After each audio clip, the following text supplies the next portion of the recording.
Assalamualaikum warahmatullahi wabarakatuh. Bismillahirrahmanirrahim. Alhamdulillahi rabbil alamin.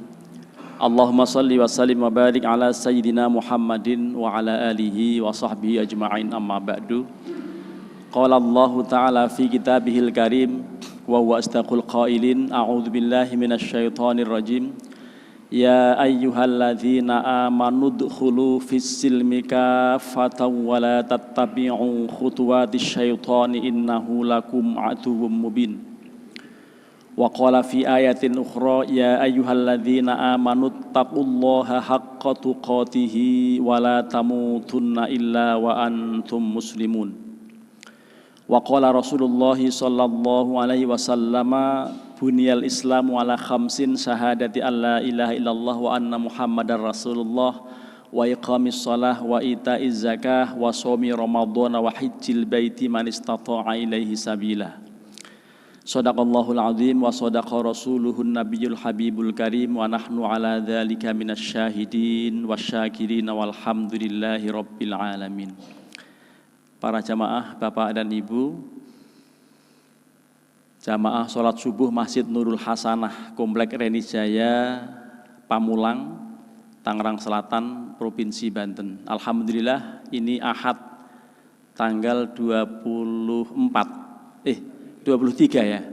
Tanggal 23 Maret tahun 2025 bertepatan dengan tanggal 23 Ramadan tahun 1446 Hijriah.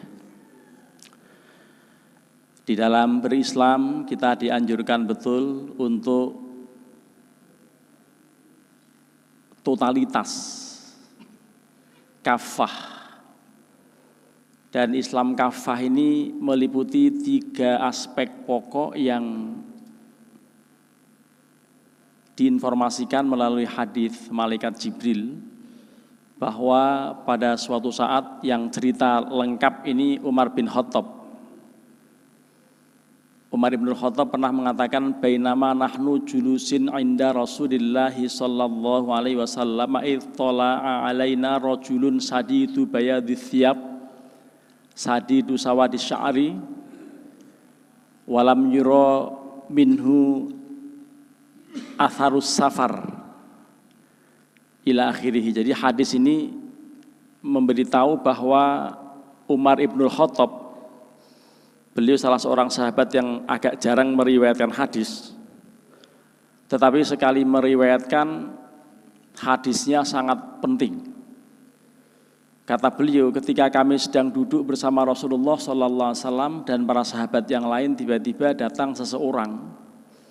Orang ini berbaju putih, berambut ikal, kelihatan tampan sekali, dan tidak ada bekas-bekas perjalanan jauh.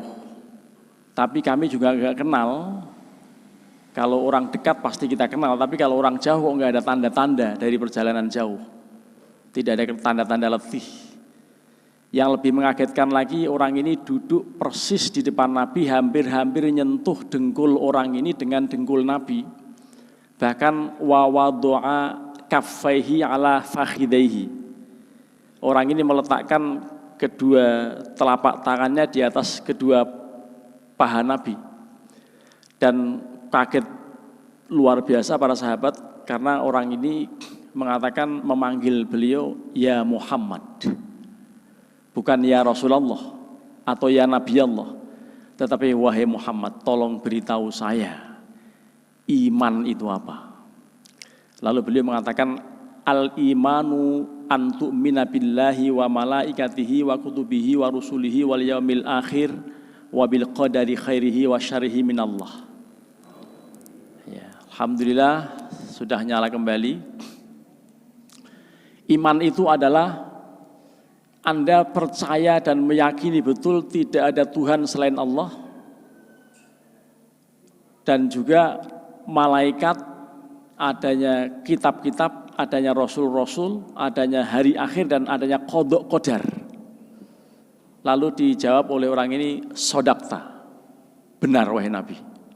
Tadinya bertanya tapi begitu dijawab malah membenarkan. Lalu ditanya lagi tentang Islam. Jawaban beliau, al-Islamu an tashhada an la ilaha illallah wa anna Muhammadar Rasulullah wa iqamis shalah wa ita'iz zakah wa shaumi Ramadan wa hajjil bait man istata'a ilaihi sabila. Islam itu Anda membaca syahadat, menunaikan atau mengerjakan sholat, kemudian zakat, puasa, haji. Lalu dijawab benar. Lalu pertanyaan berikutnya, al-mahuwal ihsan. Rasulullah menjawab bahwa al-ihsanu an ta'budallah ka'annaka tarahu. Ihsan itu Anda menyembah Allah seakan-akan Anda bisa melihat Allah langsung. Tetapi itu enggak mungkin, asal yakin bahwa Allah melihat kamu, itulah ihsan. Dan ini kemudian muncul istilah muraqabah, merasa diawasi Allah. Dan kita insya Allah sudah berlatih selama 23 hari. Berlatih dilihat Allah. Dalam kesendirian tidak mungkin kita tiba-tiba minum sisa sahur semalam. Tidak mungkin kita waktu kumur-kumur wudu mengorupsi. Yang masuk 4 ya keluar 4, yang masuk 3 keluar 3, jangan masuk 3 keluar 2. Itu mengorupsi dalam hal wudu, tapi tidak pernah terjadi itu. Karena kita yakin bahwa Allah melihat kita. Dan ketika filosofi Ramadan seperti ini dibawa di bulan-bulan lain, insya Allah kita akan menjadi orang yang semakin meningkat. Karenanya itulah masuk dalam Islam yang total itu ya memiliki akidah benar, memiliki syariah yang benar yang dipahami dengan baik, lalu memiliki akhlak. Ini jadi komponennya 3. Iman sama dengan akidah, Islam sama dengan syariah, ihsan sama dengan akhlak. Ilmu tentang akidah namanya ilmu usuluddin. Ilmu tentang syariah namanya ilmu fikih, dan ilmu tentang akhlak namanya ilmu tasawuf. 3 ilmu ini, baik ilmu usuluddin, ilmu fikih, ilmu tasawuf, kita mesti lengkap kalau mau menjadi Islam yang kafah. Syukur-syukur menguasai dengan baik.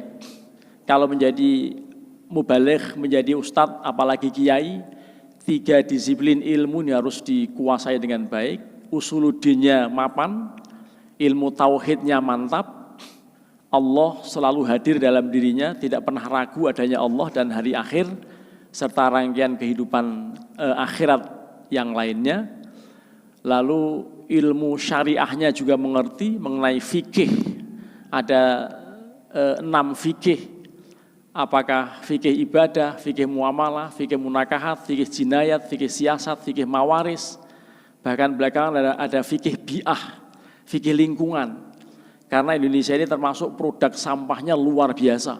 Sampah plastik yang akhirnya menimbulkan global warming itu. Global warming itu karena antara lain sampah-sampah plastik, dan laut Jakarta ini, laut Indonesia ini produk sampahnya luar biasa. Makanya di mana-mana digalakkan go green. Ya, go green termasuk green campus dan seterusnya. Ini dalam rangka fiqhul bi'ah. Jadi fikih itu lengkap seperti itu, termasuk juga perundang-undangan kita. Memang yang diatur dalam undang-undang itu biasanya yang kaitannya dengan soal keduniaan. Contohnya apa? Contohnya undang-undang haji, undang-undang zakat, tapi nggak pernah ada undang-undang puasa. Nggak pernah juga ada undang-undang sholat. Karena sholat dan puasa nggak ada duitnya. Tapi kalau haji dan zakat duitnya ada. Sehingga diperebutkan dan akhirnya diatur sedemikian rupa sampai ada Basnas pusat, Basnas daerah, Basnas provinsi, Basnas kota Tangerang Selatan itu juga memberikan mandat untuk UPZ termasuk di Nurul Hasanah. Betul ya? Ada UPZ-nya kan, unit pengumpul zakat, ya. Unit pengumpul zakat itu apakah dia disebut dengan amil? Nah ini, apakah amil itu termasuk yang ada di masjid-masjid atau tidak? Tapi apapun itu baik, karena sebagian masjid malah bukan amil namanya, tapi ambil. Itu iklannya itu siap menerima dan menasorufkan, ternyata dia siap menerima doang. Diterima enggak diambil-ambil. Merubah ayat yang innamas shadaqatu lil fuqara'i wal masakin wal 'amilina 'alaiha itu dibaca wal ambilina 'alaiha. Akhirnya dia ngambil aja, udah enggak dibagi lagi. Ini sebagian masjid tentu bukan termasuk Masjid Hasanah. Ya, Masjid Nur Hasanah tidak begitu karena profesional ya, dan memang koordinasi dengan Basnas. Ini di dalam mempelajari agama Islam harus lengkap. Belum lagi ihsan atau akhlak, ilmunya tasawuf. Orang tidak boleh hanya belajar tasawuf, tidak mengerti fikih atau sebaliknya. Orang hanya tahu fikih tapi nggak tahu tasawuf. Orang yang tahu fikih itu hanya ilmu di kepala doang, leher ke atas. Kalau ngomong dalilnya ngelotok, Qur'annya hafal, hadisnya hafal, tapi nggak sejuk di hati. Karena apa? Karena belum mempraktikkan tasawuf, akhlaknya masih belum baik. Sehingga kalau ada orang yang memberikan katakan ceramah atau khutbah atau tausiah kok kemudian kita panas, hati kita panas, itu tanda-tanda orang belum tersentuh tasawuf. Jadi kalau sudah tersentuh tasawuf, ilmunya itu bukan hanya leher ke atas tapi ke bawah juga. Lalu di dada itu enak, ya. Itu kalimat-kalimatnya akan sejuk. Kalimat-kalimatnya akan menentramkan dan seterusnya. Bapak dan Ibu, ada enggak Ibu ini? Ada ya? Enggak ada ya? Oh ada ya. Jadi saya panggil Ibu juga kan. Kalau pun enggak ada istri saya. Satu-satunya yang ada kalau misalnya enggak ada. Ini di penghujung Ramadan yang insya Allah tinggal seminggu lagi. Ini kan hari Ahad. Minggu depan insya Allah puasa terakhir. Jangan diharap lebaran. Kenapa? Karena informasi valid dari ahli falak ulama-ulama Muhammadiyah menyebutkan bahwa ru'yat yang akan dilakukan hari Sabtu mendatang di berbagai titik, yang ada 126 titik di Indonesia ini, dari Sabang sampai Merauke, itu atas dasar hisab tidak ada yang bakal melihat. Karena hilal masih di bawah ufuk, kurang dari minus dari 3 derajat. Karena minus dari 3 derajat ini, kurang dari 3 derajat, maka mustahil terlihat. Lah kalau mustahil terlihat, berarti Sabtu kan dilakukan begitu. Ahadnya itu masih tanggal 30 Ramadan. Jadi untuk tahun ini insya Allah puasa kita sama dengan Rasulullah yang sekali-kalinya. Rasulullah SAW puasa 9 kali Pak. Sejak tahun 2 Hijriah sampai kemudian 9 tahun berikutnya beliau wafat, itu 9 kali puasa. Hanya sekali beliau yang puasanya 30 hari. Semuanya 29. Dan tidak ada orang puasa pada tanggal 31 Ramadan. Enggak pernah ada. Ya. Kalau 31 Maret bisa kan? Nah, sehingga nanti insya Allah Lebaran itu jatuhnya hari Senin tanggal 31 Maret tahun 2025. Mudah-mudahan jadi Lebaran. Ya, tapi yang jelas insya Allah dari wajah-wajah Bapak semua ini THR sudah diterima. Ya, walaupun masa musim efisiensi. Sampai kita mau nyari duit receh susahnya minta ampun. Yang biasanya 1 juta itu ditukar dengan 1.100.000 atau 1.150.000, sekarang mintanya 1.300.000. Saking susahnya duit receh. Karena efisiensi, negara nggak nyetak duit, nggak nyetak peruri, nggak nyetak untuk tahun ini. Sehingga di kampung nanti kalau mau berbagi ampau dengan anak-anak kecil itu pakai QRIS, gitu. Jadi pakai QRIS, anak-anak itu harus pakai QRIS gitu. Di masjid ini sudah pakai QRIS belum? Sudah, jadi itu lebih enak. Jangankan masjid, warung soto Betawi aja sudah pakai QRIS gitu kan.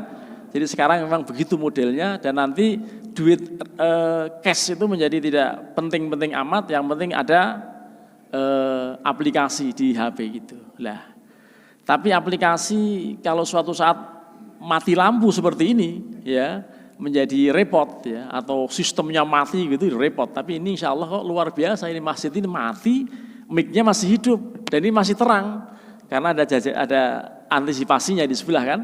Ini bagian dari yang perlu kita syukuri. Bapak dan Ibu, zakat yang merupakan salah satu rukun Islam ke berapa ya? Lukat, telu zakat. Saya kalau ngurutin itu ya harus kaidah saya tuh, jidat, rolat, lukat, pat somoji. Siji syahadat, loro sholat, telu zakat, papat poso, 5 kaji. Itu lukat, berarti telu zakat. Rukun Islam yang ketiga adalah zakat. Zakat ini tidak boleh dipisah-pisah dengan sholat. Barang siapa yang memisahkan zakat dan sholat, artinya sholat dianggap wajib, lalu zakat tidak dianggap wajib, rajin sholat nggak mau zakat, itu sama dengan orang yang pakai baju najis, pakai dasi, pakai peci, pakai jas, tapi nggak pakai celana. Kira-kira ngelihatnya enak itu? Pasti dikira orang gila kalau begitu. Nah karenanya zakat fitrah setidaknya yang wajib bagi kita, yang tanpa kecuali di ruangan ini. Tapi kalau zakat mal memang ada persyaratan. Satu adalah hawalanil haul atau haulan, dimiliki utuh selama 1 tahun. Yang kedua adalah nisoban. Nisob itu batas minimal orang memiliki harta untuk zakat mal. Macam-macam sekarang ini bentuknya, ada zakat penghasilan, ada zakat profesi dan macam-macam lah itu. Sekarang perkembangannya begitu. Walaupun dalam kitab sih nggak ada zakat profesi, zakat penghasilan. Adanya zakat urudut tijaroh, penghasilan tadi urudut tijaroh. Yang dimaksudkan zakat penghasilan itu zakat gaji bulanan itu. Karena memang akibat dipatok atau dikasih persyaratan harus memenuhi nisab yang 85 gram emas, 85 gram emas kita miliki dalam 1 tahun, wajib dikeluarkan rubu'ul usyri. Rubu'ul usyri itu sak perapate propuluan. Kalau ada 100 bagi 10 kan 10, seperempatnya 10 berapa? 2,5%, nah itulah. Jadi rubu'ul usyri itu diterjemahkan 2,5%, itu wajib kita keluarin kalau sudah memenuhi nisab. Lah, yang menjadi masalah adalah para ASN yang punya gaji bulanan. Golongannya itu menentukan berapa jumlahnya, berapa rupiahnya. Itu tampaknya hampir seluruh ASN itu katakan dia punya gaji 6,5 juta begitu ya, golongan 4C segitu, lalu plus apa tunjangan macam-macam ya bisa dapat 10 juta.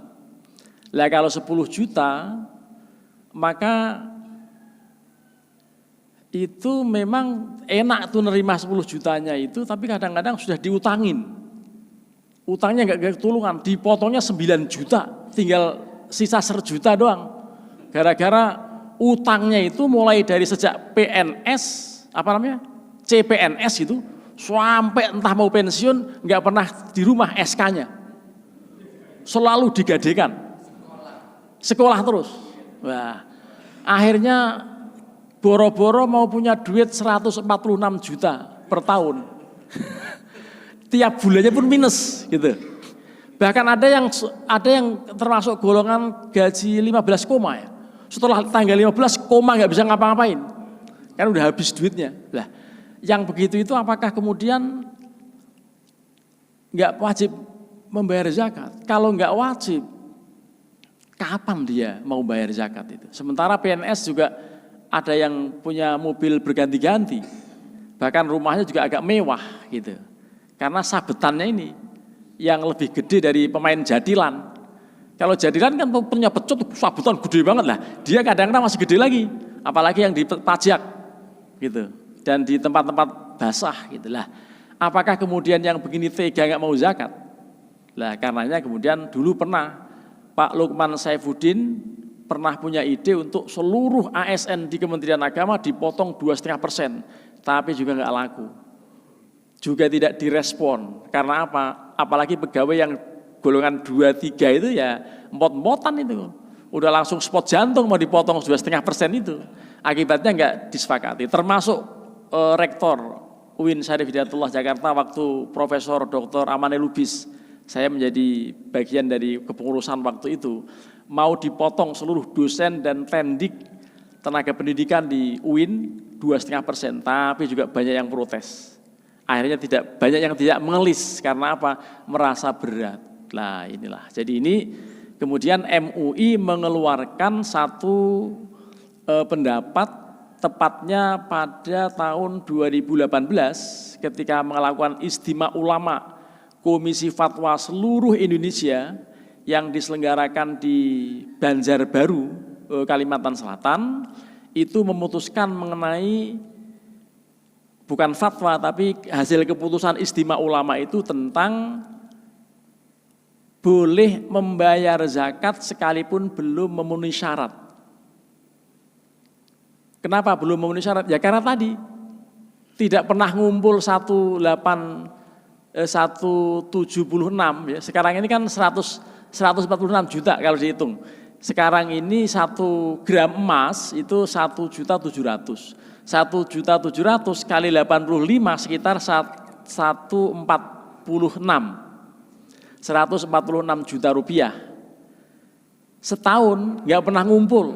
Jangankan 100, untuk yang 40 juta aja kadang nggak ada di rekening itu. Gitu. Ini ciri-ciri orang yang rekeningnya gendut. Pas ngambil duit agak jauh dari ATM, menjauh.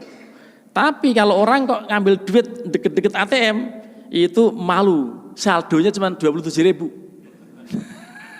Ada orang kok ngambil duit deket sama ATM, lah itu ciri-ciri orang nggak punya duit.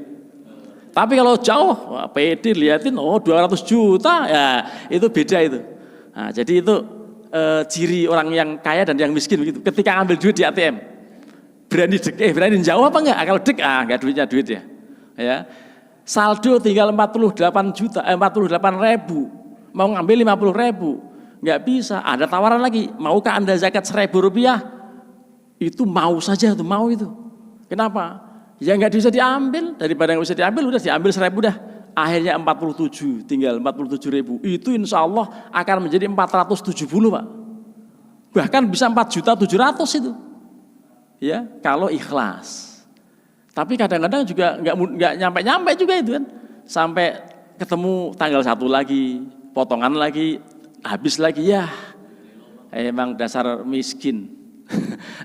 Orang miskin tidak perlu bayar zakat tentunya untuk zakat mal. Lah tapi kemudian MUI tadi memberitahu kalaupun kemudian dia pikir-pikir hampir pensiun kok nggak pernah bisa bayar zakat. Gitu. Lalu dia renung-renung ini umur saya tinggal berapa lagi nih, kalau katakan 5 tahun atau 10 tahun belakangan nggak pernah bisa bayar zakat, kapan bisa bayar zakat? Lah akhirnya apa? Akhirnya MUI bisa mengatakan, memberi penjelasan boleh mencicil zakat tiap bulan. Sekalipun belum memenuhi syarat. Supaya apa? Supaya pernah zakat mal. Itu pun nanti dikalkulasi. Misalnya saya ini, saya 6,5. Tunjangan-tunjangan katakan misalnya akhirnya ketemu 10 juta. Itu 10 juta kali 12 berapa Pak? 120 juta.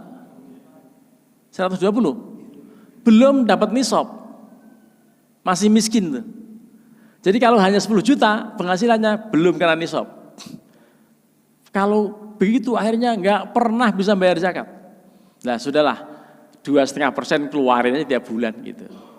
Itu antara lain yang ditawarkan oleh MUI dengan mencicil zakat, membayar zakat sekalipun belum memenuhi syarat gitu. Supaya tapi nanti kalau dikalkulasi memang ternyata tadi 10 juta kan 120 nggak nyampe nisab. Ada tunjangan lain apa gitu segala macam. Oh dikalkulasi ternyata dia dapat 12 juta. 12 kali 12 ketemunya berapa? Mencapai 147 juta enggak? Nah, kalau mencapai berarti sudah zakat. Kalau belum mencapai potongannya itu namanya sedekah sunnah. Kalau sudah mencapai nisab berarti zakat. Tapi kalau belum mencapai sudah itu sedekah sunnah gitu lah. Karenanya ya walaupun sedekah sunnah yang penting pernah ngeluarin lah gitu. Ya. Karena apa? Karena memang zakat tadi begitu tuh syaratnya. Bapak dan Ibu, kalau zakat fitrah itu tampaknya tidak ada syarat, hanya satu syaratnya. Dia punya uang belanja, punya makanan untuk hari itu dan untuk besok. Ya masih ada stok untuk besok. Itu sudah wajib zakat. Anggota keluarga kita, anak, cucu termasuk, pokoknya yang wajib kita nafkahi,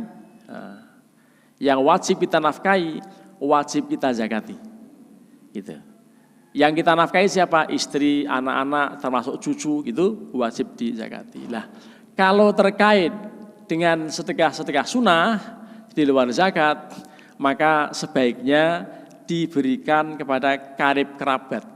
Karena Al-Quran mengatakan wa atidal qurba haqqahu wal miskin wa ibnas sabil. Jadi berikanlah karib kerabat hak-haknya. Jadi kalau kita bersedekah dengan keluarga, hikmahnya dua. Yang pertama nilai sedekahnya, yang kedua nilai silaturahminya. Itulah yang menjadi penting. Tetapi tidak boleh kita berzakat kepada pihak yang wajib kita beri nafkah. Pada cucu, istri, anak, enggak boleh. Cuman kalau misalnya suami sedang mengalami giwang koro kingkin. Nah, giwang koro kingkin itu kedukaan ya. Karena apa? Karena sedang di PHK. Kan musim PHK banyak banget sekarang ini. Lah, akhirnya bokek nggak punya duit. Istri lebih banyak duitnya. Istri boleh berzakat pada suami. Nah, selamat kalau punya istri kaya, termasuk misalnya bapak termasuk tidak terlalu kaya, boleh menerima zakat karena istri nggak wajib memberikan nafkah suami. Gitu. Jadi intinya tidak boleh kepada yang wajib kita nafkahi kalau memberikan zakat. Kepada ponakan, kepada tante segala macam yang tidak termasuk dalam anggota keluarga yang manta'ulu ya, sesuatu yang pihak yang ditanggung, pihak yang wajib dinafkahi, maka boleh. Dan anjurannya kepada karib kerabat. Zakat fitrah murah karena di Tangerang Selatan ini saya tanya-tanya 47.000, betul ya? Ya kalau sama pengurus Masjid Nurul Hasanah nggak usah ngerepot-ngerepotin deh. Karena sama sesama temen buletin 50.000 deh. Ya, kan cuman selisih 2.500. Masih murah. Kan nggak ribet kan itu jangan ngembaliin 500 kalau 50 gitu, nah itu enak tuh. Dan masih murah. Itu ibarat ngontrak kepada Allah 1 tahun 50.000. Lah, ngontrak pada kontraktor di sekitar Pamulang ini ada yang 700, ada yang 800, ada yang 1.000, ada yang bahkan 1.500.000 tergantung fasilitas. Itu pun kalau 3 bulan nggak bayar siap usir. Lah ini ngontrak pada Allah 1 tahun 50.000, ntar diusir dari kolong langit Allah mau kemana?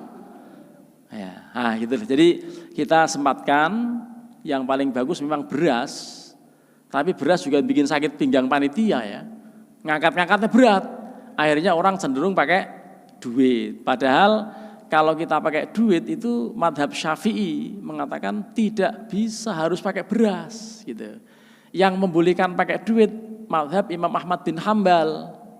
Tapi nyampur-nyampur pendapat gini ya sudah menjadi lumrah di Indonesia aja begitu.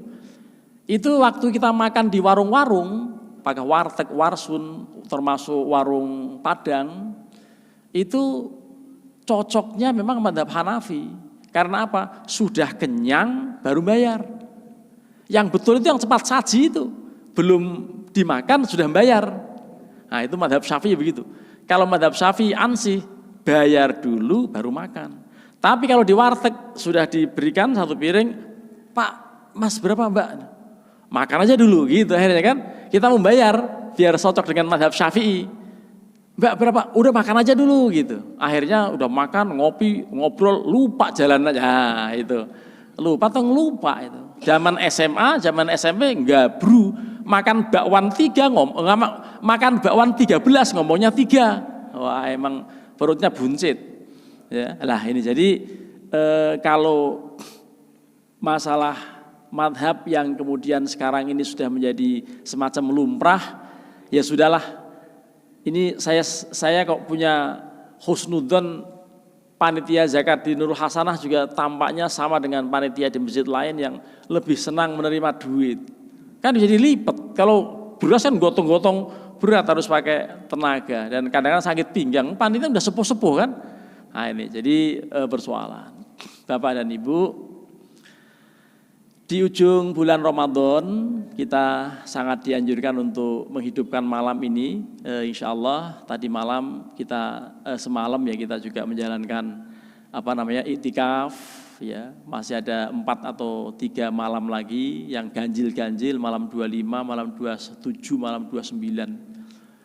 Saya malam 29 diminta untuk memimpin iktikaf di Masjid Uin. Kemarin malam 21 masih semangat saya mimpin iktikaf di Masjid Izzatul Islam yang ada di Grandwis. Grand Wisata Bekas Tambun Bekasi. Dari jam 10 sampai jam 11. Tapi ternyata juga di Bekasi juga minta di Kemang Pratama, jamnya jam 03 dini hari. Nah, kalau saya pulang dulu repot. Itu sekali-kalinya saya ngejar undangan sampai tidur di mobil. Wah, itu perjuangan tuh kayak jihad fisabilillah. Wah, pulang-pulang teler karena apa? Anak saya lagi flu, ikut. Akhirnya tidur dalam satu mobil yang sama. Oh, itu nularin, saya sampai flu ini. Tapi karena memang sudah dijadwalkan tanggal 23 harus ngisi di sini. Termasuk kemarin mestinya saya di Masjid Al-Mughirah, sehingga saya ngomong, saya nggak bisa, tanggal 23 harus di Nurul Hasanah. Sehingga tanggal 22 kemarin memberikan hal yang sama di mimbar di Masjid Pisangan Barat Ciputat. Demikian, kalau misalnya ada yang perlu didiskusikan, apakah soal-soal yang sudah disampaikan atau hal lain, tapi saya tadi mau menyampaikan ini, yang kelupaan sedikit mumpung saya ingat, orang tidak boleh hanya belajar satu sisi, tidak boleh hanya fikih, tidak boleh hanya tasawuf. Imam Malik mengatakan kalau hanya belajar tasawuf, ilmu akhlak saja, yang penting baik sama orang gitu, itu nanti akhirnya hanya akan menjadi orang zindik. Zindik itu ngaco agamanya. Tetapi kalau orang hanya belajar fikih semata-mata, kecenderungannya nanti menjadi orang fasik. Lah berarti apa? Fikih dan tasawuf dipadu supaya tidak zindik, tidak fasik, supaya balance. Dan insya Allah kita semuanya melatih diri untuk itu. Karenanya kita berpuasa tidak hanya menahan dari makan, minum, jima, dan muntah secara sengaja, tapi kita juga menghindari bohong, menghindari riba, menghindari namimah, menghindari menyampaikan sumpah palsu, melihat yang tidak senonoh, dan lain-lain. Insya Allah kita sudah padukan itu, dan mudah-mudahan Bapak dan Ibu semuanya sehat walafiat untuk mengakhiri program Ramadan ini. Jangan lupa zakat fitrah, dan jangan lupa nanti menjalankan silaturahmi, birrul walidain. Tidak harus mudik. Kalau mudik memang prinsip atau katakan tujuan awalnya dua itu tadi, silaturahmi dan birrul walidain. Tapi mudik bagi yang baru-baru punya kendaraan kadang-kadang niatnya lain. Wah nih buat sukses di Jakarta nih. Akhirnya apa? Ada niat-niat lain. Nah itu tentu yang begitu bisa dikoreksi. Terima kasih. Silakan kalau karena nggak ada moderator, saya merangkap moderator. Seandainya ada yang ingin menyampaikan pendapat.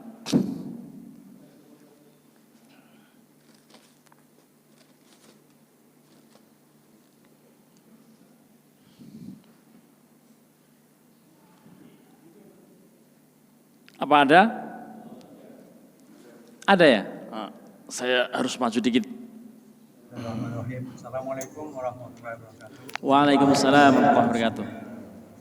Terima kasih Pak Ustadz, itu penjelasannya cukup bagus banget. Alhamdulillah, terima kasih sekali lagi Pak Ustadz. Nah, yang saya mau tanyakan sebenarnya adalah yang berhubungan dengan zakat, Pak. Apa namanya kegiatan kita pada waktu Idul Fitri ini? Saya kebetulan ditunjuk sebagai ketua UPZ, Pak, di sini di masjid ini. Nah, yang terjadi akhir-akhir ini di antara kita adalah begini, Pak. Sekarang ini zakat fitrah itu seragam semuanya, itu 47.000 kalau nggak salah ya. Nah kemudian kalau kita mengacu kepada ilmu sosial Pak, kami melihat strata dari masyarakat ini ada 3 Pak, menengah, bawah, atas, gitu ya Pak ya, atas, menengah, bawah. Nah kalau kita lihat lagi dari segi sosial ekonomi, itu strata masyarakat ini terdiri dari ada yang melihat 5, tapi kalau saya cenderung melihat ada 7 lapisan Pak. Dari sangat kaya banget, sangat mampu banget, sampai sangat miskin banget. Kalau kita hitung 7 Pak. Nah itu mengacu kepada fitrah, itu kan berhubungan dengan jiwa ya Pak ya. Nah itu poin-poin pertama. Dan kedua adalah, nah kemudian dihubungkan dengan keseragaman jumlah zakat fitrah tadi itu. Nah kami berdiskusi dengan orang tertentu Pak, orang-orang tertentu di masyarakat kita ini. Kenapa itu Pak? Kok sama saja? Rasanya tahun-tahun yang lalu tuh minimal 3 strata itu Pak. Ada yang, saya lupa angkanya Pak ya, contohnya ada 60, ada 50, ada 45 atau 40 gitu Pak. Nah tahun ini ulil amri kita menetapkan hanya 1 saja angka, yaitu 47.000. Nah kalau kita simpulkan dari data-data akademik yang tadi Pak, rasanya ada suatu kesalahan kita dalam melihat gitu. Melihat situasi yang ada, kemudian kita hubungkan dengan ilmu yang lainnya lagi Pak. Apalagi fikih Pak, kan ada prosentase yang dihubungkan dengan kemampuan masing-masing jiwa kita. Nah sekarang kita samaratakan gitu ya. Nah karena saya sekarang di ketua UPZ-nya ya suka diskusi gitu lah Pak ya dengan orang-orang tertentu, dan saya bersyukur teman-teman itu mau mendiskusikan itu, berarti kan kepedulian Pak. Nah kalau kita hubungkan lagi yang sosiologinya, kemudian kemasyarakatan tadi, kemudian kita hubungkan dengan fikihnya, kita hubungkan dengan amal ibadah kita dan semuanya itu Pak, itu ada suatu semacam tanda kutip ya Pak ya, ketidakadilan gitu. Nah yang saya mau tanya sama Pak Ustadz, kira-kira faktor apa ya Pak?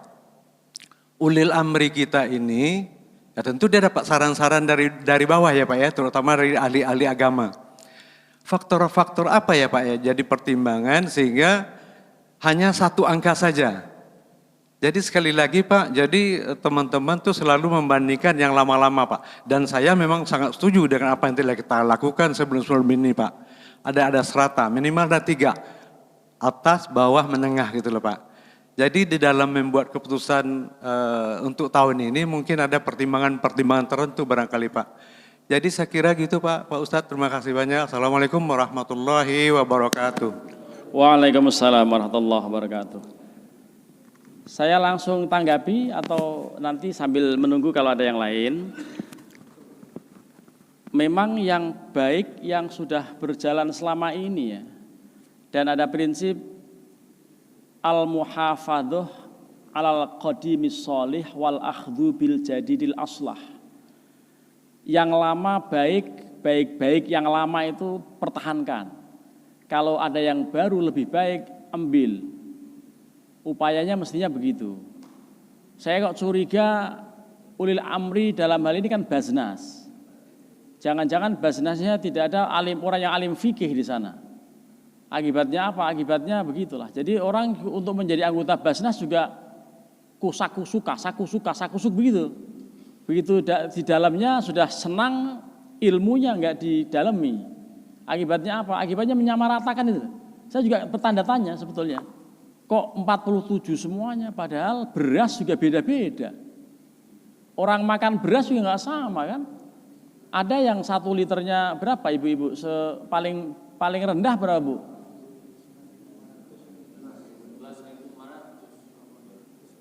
Iya kan? Tidak satu harga kan? Dan orang makan beras tentu atau mengkonsumsi beras itu juga nggak sama.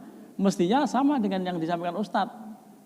Harusnya dalam bahasa Jawa unda usuk. Unda usuk itu ya sesuai dengan tadi stratanya. Oke lah bagi 3, katakan yang minimalnya 47.500 minimal tuh. Yang nomor 2-nya katakan 60. Nomor 3-nya misalnya 75. Itu saya pikir fair.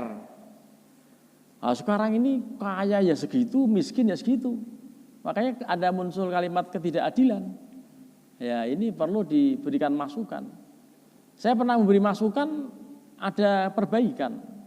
Doa itu, doa yang dicetak berjuta-juta eksemplar untuk yang orang bayar dikasih kwitansi itu kan ada doanya itu.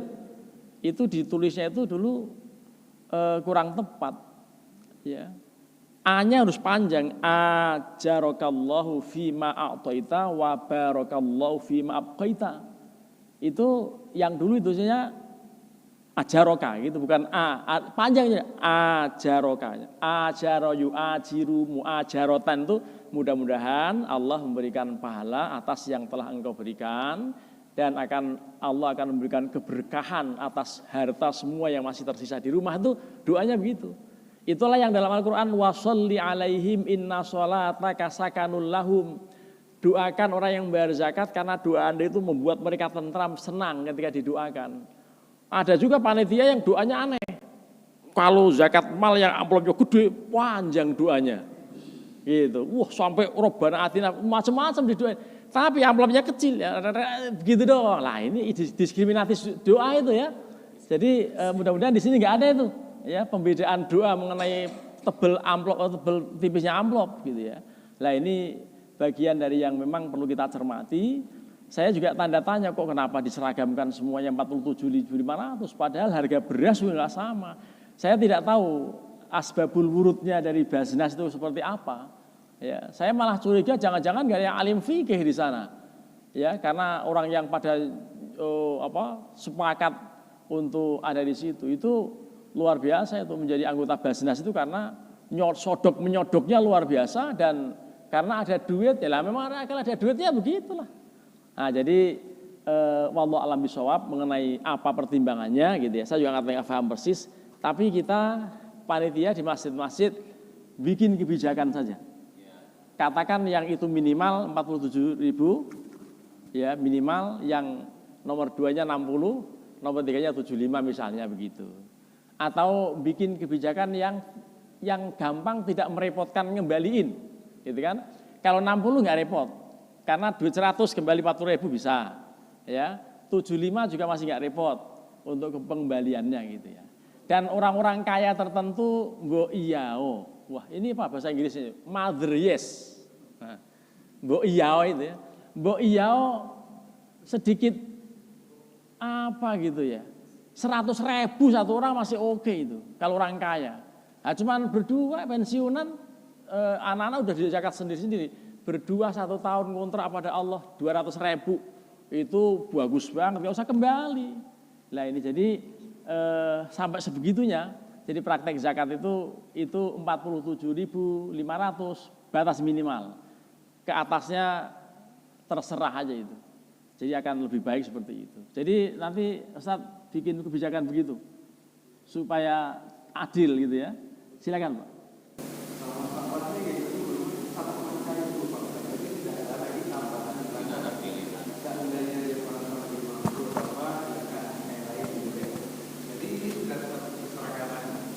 Nah kemudian saya tadi juga punya semacam usul gitu ya Pak ya. Sudahlah buat masjid kita ini kita sendiri yang menetapkan 47, 60, 75 seperti yang Pak Ustadz bilang tadi itu. Saya setuju sebetulnya Pak itu Pak. Tetapi kita terbentur dari firman Allah Pak dalam Al-Quran Al-Karim. Atiullaha wa atiur Rasul wa ulil amri minkum. Nah, ulil amri kita menetapkan seperti itu gitu ya. Nah kemudian makanya di dalam diskusi ini saya juga nggak bisa juga menjelaskan kepada teman-teman itu bahwa apa alasannya gitu ya. Sebetulnya lebih, nah kemudian ada masuk akal. Yang ini kan masuk akalnya Pak kan minimal 3 strata loh Pak. Iya saya setuju sih gitu ya. Nah begitu Pak. Bisa saja kita menetapkan golongan 1, tapi kan tidak didukung oleh keputusan ulil amri kan gitu Pak. Nah sekali lagi kita terbentur kepada firman Allah Pak. Atiullaha, atiur Rasul, wa ulil amri minkum. Gitu Pak Ustadz. Nah tadinya saya juga mengusulkan masjid ini udah tiga strata saja gitu. Saya pikir-pikir lagi, oh terbentur dengan ayat ini Pak. Saya kira gitu Pak, makanya saya tanya itu. Jadi ada semacam, ya dibilang konflik nggak juga lah, tapi ada pertentangan dalam berpikir gitu lah Pak. Saya kira gitu Pak Ustadz, tambahan dari saya Pak. Terima kasih Pak. Ya, silakan nanti disepakati, walaupun ada semacam doktrin dari, itu kan kupon dari Basnas ya. Kupon kan sudah ditulis 47, ya gitu ya, ada tulisannya. Iya 47.500 gitu kan ya. Semuanya seragam seperti itu kan. Nah, jadi nanti pengurus itu minimal Pak gitu aja. Kalau mau maksimal terserah, bisa 100.000, bisa 50.000, supaya kembalinya gampang gitu. Tapi kalau kira-kira orang susah, jangan digituin, udah segitu aja gitu. Saya suka ngelihat, sekarang zakat berapa? Nah, kalau dulu ada tabulasi itu, nih beras yang 1 liter segini, ketemunya segini. Yang 1 liter segini, ketemunya segini. Itu tabulasi itu sangat bijak gitu, sesuai dengan. Lah kalau kira-kira orang tuh mau minta penjelasan, jelasin aja begitu. Lah ini kalau Basnas menetapkan segini, ya. Nah nanti silakan sambil berdiskusi ilmu kan boleh itu, ya dengan orang-orang yang membayar zakat. Insya Allah nanti ada maslahat buat semuanya. Silakan ada yang lain? Ya Ustaz, bismillahirrahmanirrahim. Assalamualaikum warahmatullahi wabarakatuh. Waalaikumsalam warahmatullahi wabarakatuh. Ustaz, saya mau tanya tentang kewajiban zakat. Bagaimana seandainya jika seseorang dalam keadaan yang sangat sulit, serba sulit, dengan jumlah anggota keluarga yang banyak dan tidak bekerja, kewajibannya jadi bagaimana Ustaz? Apakah memang tetap wajib atau gugur atau bagaimana? Itu yang pertama. Yang kedua, bolehkah kita meminta kepada saudara kita ketika kita nggak bisa zakat, kita minta, boleh nggak zakatnya ke saya aja supaya saya bisa ngalir zakat lagi? Begitu Ustadz. Meminta apa? Maksudnya zakatnya diserahkan ke kita biar kita bisa berzakat seperti itu. Kan tadi yang poin pertama adalah dalam ketidakmampuan seperti itu. Yang kedua tadi, boleh nggak saudara kita zakatnya ke kita aja supaya kita bisa zakat sekeluarga gitu. Begitu Ustadz. Terima kasih. Karena sudah ada panitia, sebaiknya mekanisme semuanya dengan panitia, tetapi bukan berarti tidak sah kalau orang mau berzakat langsung pada mustahik. Terlebih lagi mustahik yang kita kenal, mungkin membantu kita, mungkin saudara kita dekat, daripada kemudian kepada pihak lain, maka kita yang paling tahu. Jadi itu boleh, hanya memang lagi-lagi kepada ulil amri ini, Bapak sebagai jamaah masjid harusnya koordinasi sama pengurus masjid. Tapi kalau memang ternyata lebih melihat kemaslahatan tentang sorofan zakat kepada pihak yang langsung menerima, itu juga maslahat. Silakan ditimbang-timbang. Bapak melakukan itu enak dengan pengurus masjid atau enggak enak? Kalau enak jalankan, kalau enggak enak jangan jalankan. Kaitan dengan kerukunan dan keharmonisan kita dalam jamaah ini. Lalu yang kedua terkait dengan meminta, menyarankan tentunya ya, menyarankan tadi bahasa Inggrisnya tadi madrias tadi, iya, oh nggak usah jauh-jauh, ini tetangga sebelah aja ketahuan. Pernah ada magic jar hilang, ternyata bukan diambil magic jar Pak, diambil nasinya, ya, magic jar hilang diambil nasinya karena 2 hari nggak bisa masak beras, nggak ada beras. Itu kan berarti kepedulian sosial nggak ngerti. Nah, jadi ini masing-masing lihat ya, boleh memberikan kepada yang langsung yang mustahik itu ya. Hanya nanti panitia ya lebih jeli lagi. Malah sebetulnya kalau zakat fitrah itu kan jelas sekali itu, tuhrotan lis-soim wa tu'matan lil masakin. Lalu tadi pertanyaan yang pertama kan tadi, bagaimana nggak mampu lah? Sudah dijawab oleh para ulama. Yang penting ada nafkah, ada yang dimakan hari itu dan besok. Yang lusa ntar lagi. Batasnya hari itu dan besok. Masa lusa apalagi minggu depan, apalagi bulan depan, jangan dipikirin dulu. Karena Allah selalu memberikan rezeki kan. Nah, jadi di situ batasannya begitu. Kalau masih ada saving untuk dimasak hari ini dan besok, itu sudah wajib bayar zakat pakai batas minimal yang 47.500 itu. Atau kalau masih memang betul-betul itu juga berat, lihat ke pasar-pasar beras paling murah berapa. Ya, tapi sebetulnya sesuai dengan yang dimakan setiap saat gitu. Jadi begitu, mudah-mudahan bisa dipahami. Masih ada, silakan.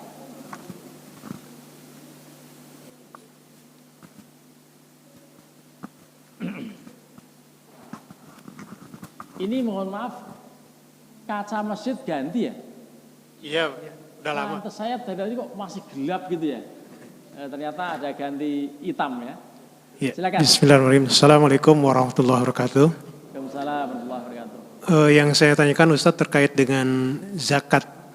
Ya, kita yang sebagai pekerja gitu Ustadz, dengan sendirinya dari pemerintah kan sudah dipotong.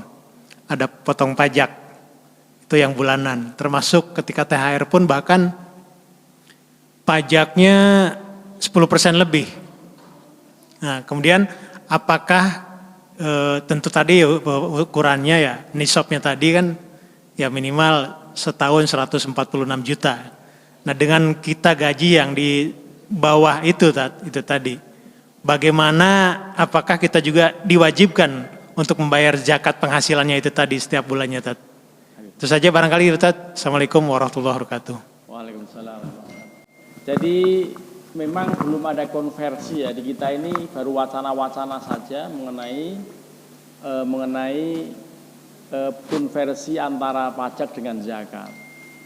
Katanya kalau sudah membayar pajak maka akan dipotong, atau sebaliknya kalau sudah membayar zakat maka akan dipotong pajaknya. Itu wacana dari dulu sampai sekarang nggak pernah terrealisasi. Sinergi antara perpajakan dengan Baznas itu kok belum sampai. Ya, jadi akhirnya ya masih begitu-begitu saja. Yang ada malah pajak progresif segala macam itu yang dibebankan pada kita ya. Dan kalau yang punya rumah di daerah Gandaria Jakarta itu ngeluh karena pajaknya makin tinggi.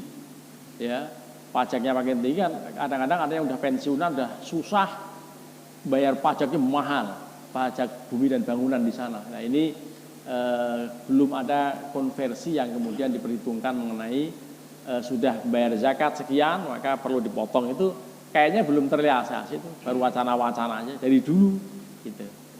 Nah, karenanya ya sudahlah kita membayar zakat. Karena apa? Zakat itu urusan agama, pajak itu urusan negara. Tapi karena pajak itu ada duit, karena zakat itu ada duitnya, undang-undangnya pun lengkap gitu ya. Karena ada duitnya, masalahnya ya begitu tidak ada duitnya nggak ada undang-undang tentang sholat kan, undang-undang puasa nggak ada, tapi tentang haji ada, tentang zakat ada, wakaf dan seterusnya. Sudah terjawab? Kalau belum ya silakan. Masih ada Pak?